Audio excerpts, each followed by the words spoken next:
In our health alert tonight, the Ebola crisis. While it hit some countries hard, it didn't hit as hard in the U.S. But as News 13's Jay Siltzer explains, a local Ebola fighter says the disease hasn't gone away and you need to be prepared.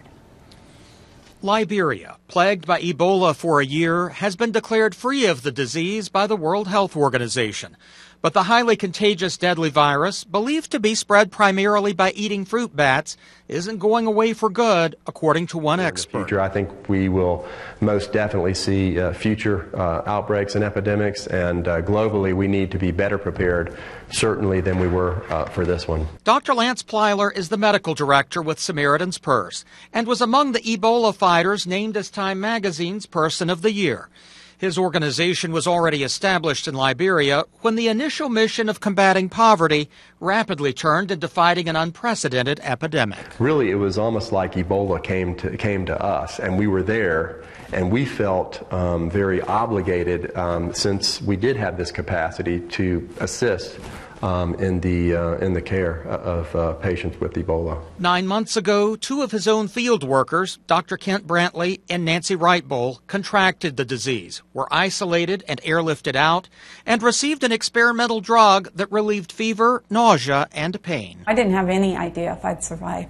I didn't have a clue. I'm thrilled to be alive, to be well, and to be reunited with my family. Months later, both are still okay.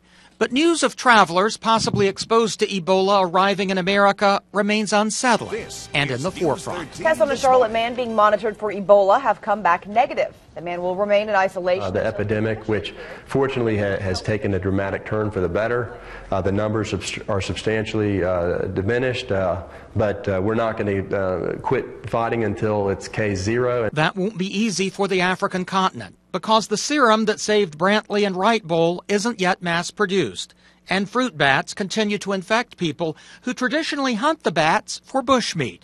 But Plyler insists a better response is in the works. In the final stages of completing our mobile field hospital that we can deploy anywhere in the world, we're continuously growing our contingency of doctors and nurses that can deploy very promptly. So I'd say every day we're more and more prepared. For the next round, not if, but when it comes. Jay Siltzer, News 13.